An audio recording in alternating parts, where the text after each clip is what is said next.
له ثمر فقال لصاحبه وهو يحاوره أنا أكثر منك مالا وأعز نفرا. ودخل جنته وهو ظالم لنفسه قال ما أظن أن تبيد هذه أبدا وما أظن الساعة قائمة ولئن رددت إلى ربي لأجدن خيرا منها منقلبا. قال له صاحبه وهو يحاوره أكفرت بالذي خلقك من تراب ثم من نطفة ثم سواك رجلا لكن هو الله ربي ولا أشرك بربي أحدا.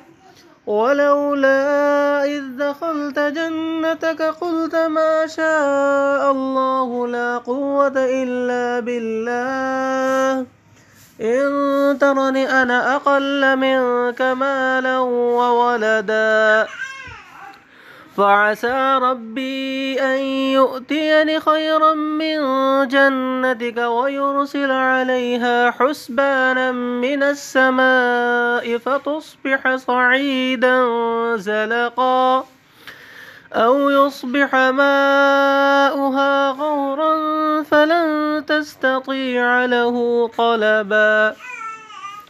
وأحيط بثمره فأصبح يقلب كفيه على ما أنفق فيها وهي خاوية على عروشها ويقول يا ليتني لم أشرك بربي أحدا. ولم تكن له فئة ينصرونه من دون الله وما كان منتصرا.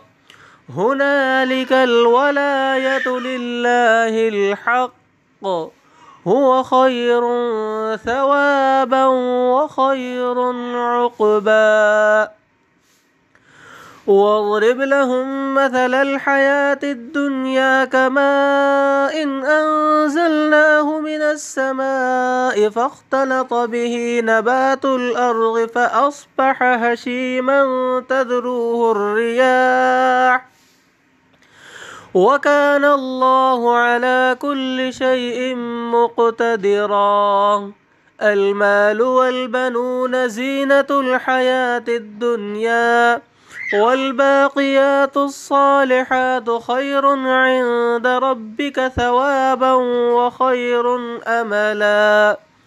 ويوم نسير الجبال وترى الأرض بارزة وحشرناهم فلم نغادر منهم أحدا وعرضوا على ربك صفا لقد جئتمونا كما خلقناكم أول مرة بل زعمتم أن لن نجعل لكم موعدا.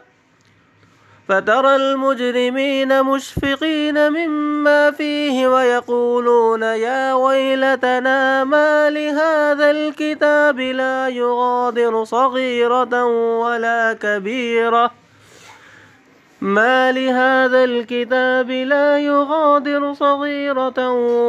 كبيرة إلا أحصاها ووجدوا ما عملوا حاضرا ولا يظلم ربك أحدا. وإذ قلنا للملائكة اسجدوا لآدم فسجدوا إلا إبليس كان من الجن ففسق عن أمر ربه أفتتخذونه وذريته أولياء من دوني وهم لكم عدو بئس للظالمين بدلا. ما أشهدتهم خلق السماوات والأرض ولا خلق أنفسهم وما كنت متخذ المضلين عضدا. ويوم يقول نادوا شركائي الذين زعمتم فدعوهم فلم يستجيبوا لهم فلم يستجيبوا لهم وجعلنا بينهم موبقا ورأى المجرمون النار فظنوا أنهم مواقعوها ولم يجدوا عنها مصرفا.